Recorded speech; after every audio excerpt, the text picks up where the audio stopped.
Hello, everyone. This is Tom Fox. I'm the Compliance Evangelist, and I'd like to welcome you to this special 5-part podcast series sponsored by Affiliated Monitors, which celebrates Affiliated Monitors' 15 years in business as the first entity specializing in independent integrity monitoring. Founded in 2004, Affiliated Monitors provides independent integrity monitoring and ethics and compliance assessments nationally and internationally and across almost all industries. With its knowledge of effective ethics and compliance programs and cultures, Affiliated Monitors is respected for its work as the corporate monitor on matters ranging from multinational corporations to small and mid-sized companies and even individuals. Having served in nearly 750 monitorships, no one has more experience as an independent monitor than the team at Affiliated Monitors. For more information on how an independent monitor can help improve your company's ethics and compliance programs, visit this podcast series sponsor, Affiliated Monitors, at www.affiliatedmonitors.com. In this 5-part podcast series, I'm joined by Eric Feldman, Senior Vice President at Affiliated Monitors. We take a deep dive into the Department of Justice Evaluation of Corporate Compliance Programs, the 2019 guidance, which was released in April of this year.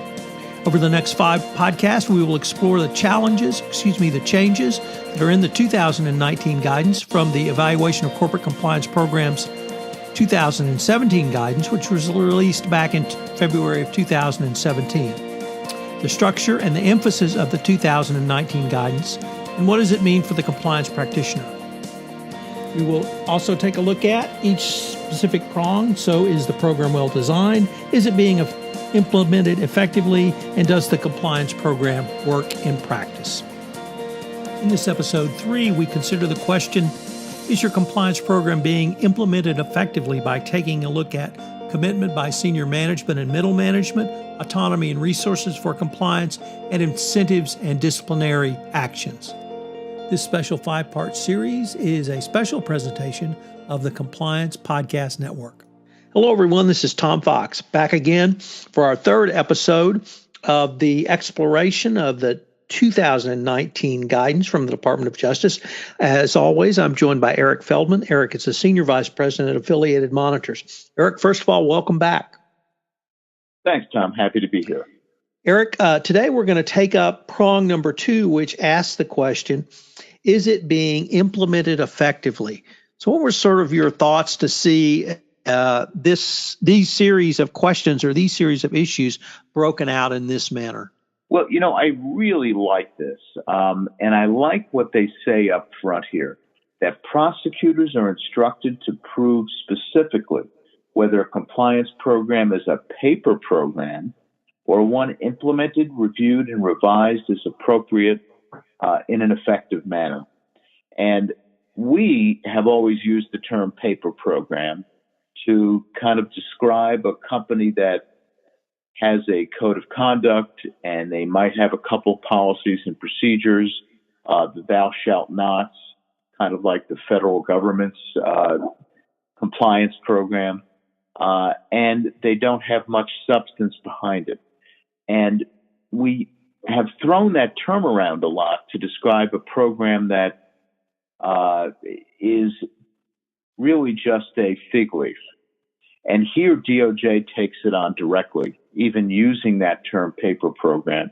I think that sends a very strong message to companies that, don't show us all the elements of what you think need to be in a program by throwing a bunch of paper at us. We want to see that program actually has impacted the culture of the company and the behavior of the employees in the company. That takes a whole different level of attention and implementation and assessment of whether or not a program is effective. Completely different level that they're asking for here. So, Eric, one of the things that I thought was significant was the very strong emphasis on tone and culture, starting at the top, but not limited at the top. And it's not just tone, it is actions and conduct. So I was wondering what your thoughts were around the commitment requirements for senior and middle level management. Sure. I like the recognition that culture starts at the top. What I like even more is that they are defining the top not just as senior executives within a company, but also the board. And the board is often left out of these conversations when it comes to driving the culture of an organization.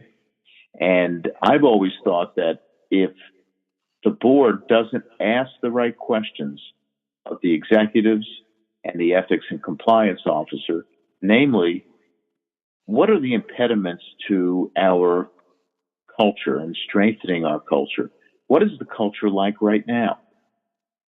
I don't know how many conversations board members have had with CEOs about what the culture is like right now and how do we improve it.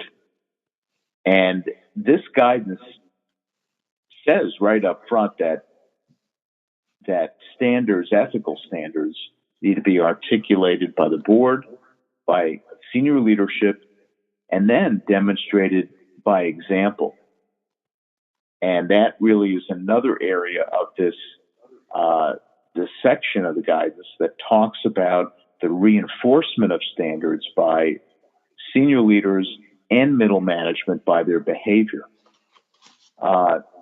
The other piece of it is whether managers have tolerated certain compliance risks in pursuit of new business or greater revenues, that they're willing to accept a certain amount of violation or fraud even in order to achieve their goals.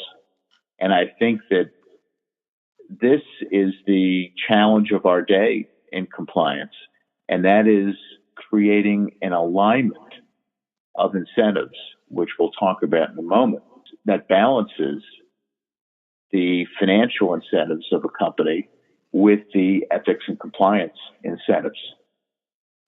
And here, I think, in discussing the commitment by senior and middle level management in those terms, and the need for managers to encourage ethical acts and to ensure that there's adequate compliance expertise both on the board and within the company. I think these are good questions to ask when you're evaluating as it says here, the effectiveness of the program. Eric, that would seem to be a great segue into the next section, which is autonomy and resources. And I guess my first observation is, wow, they put a lot more thought, or at least language, into this section, and it's much more specific.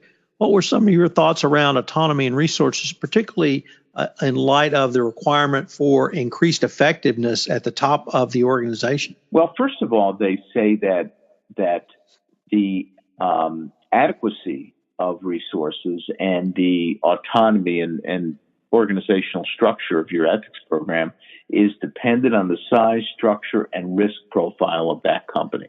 It recognizes that there are some companies, larger ones, should devote more formal operations and greater resources to a program. And then smaller organizations can be less formal and have fewer resources, but still be effective.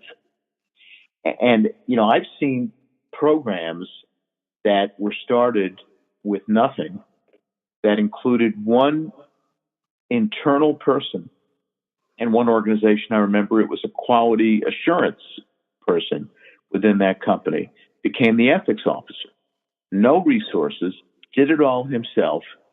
And I would tell you that given the size of that company, which was relatively small, but the credibility and stature of this individual, that was one of the more effective programs I've ever seen with a staff of one. And then I've seen large programs with multiple staff members where effectiveness is not even really a consideration. It's all about outputs. How many investigations? How many cases? How many trainings did I do? Instead of how effective those things were.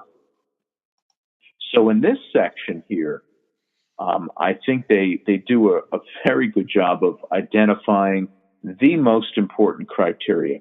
They talk about seniority and sufficiency of the seniority of the individual that's managing the program, the autonomy for management, direct access to the board or a board committee.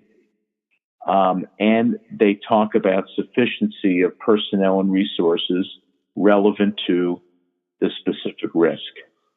And there are lots of different questions that they raise about whether it should be in legal, which is still, not specifically resolved. To what extent should the company be responding to concerns raised by compliance? How do you document those things? And then a new piece is whether or not there should be, in some circumstances, can this whole function be outsourced? And it seems to me that they recognize that for some very small companies, outsourcing may not be a particularly bad idea, except there are three things that a company needs to focus on if they do outsource. Who oversees the contract? Who has access to the information that the compliance officer has on complaints and investigations? And how do you assess whether that function is effective? So that could be a very interesting alternative for thousands of smaller companies that can't afford to have the internal resources to create an effective compliance and ethics activity. Eric, the final section in this prong you previously alluded to, but I was wondering if you might give some more, or at least more comprehensive thoughts around the language around incentives and disciplinary measures. Sure. Well, it's quite interesting that, of late, many of the widely publicized ethical failures, organizations like Wells Fargo, the United Airlines situation a couple of years ago, where they dragged an individual off the plane, and the ground crew was constrained by the lack of empowerment. Many of these things can be traced back to the level of incentives that people have, and whether the financial incentives are properly aligned and balanced with ethics and compliance incentives. And here is the first time I see in this guidance some emphasis on the implication of the entire incentive system on compliance and ethical behavior. They talk about incentives such as promotions, rewards, and bonuses for demonstrating ethical leadership. And that, to me, it takes the program to a completely different level. Now, they also talk about the other side of this carrot and the stick side, which is clear, consistent discipline that's commensurate with the violations. That you see in most guidance. But what I like also is this statement that they want to see disciplinary actions publicized internally, which can have a valuable deterrent effect. And they say that under the training section as well, to use these instances of disciplinary actions as an opportunity for training. That is something new. And a lot of companies don't do that for fear of some kind of legal action. But I've seen it done very, very effectively in an anonymous way, without naming the person, but using the violation and what happened to that individual as a training tool for others. So I kind of like the approach that DOJ is taking here. Eric, unfortunately, we are near the end of our time for this episode, but I've been visiting with Eric Feldman, Senior Vice President at Affiliated Monitors. I hope you will join us again for our next episode, where we take up the prong or question, does the compliance program work in practice? Eric, I look forward to continuing the conversation. Thank you, Tom. Appreciate it. Hello, everyone. This is Tom Fox again. I'd like to thank you for listening to this episode of the special 5-part series on the new 2019 DOJ guidance, which is sponsored by Affiliated Monitors. For more information on Affiliated Monitors, check out their website, www.affiliatedmonitors.com. I hope you will join us again for another episode. This special 5-part podcast series is a presentation of the Compliance Podcast Network.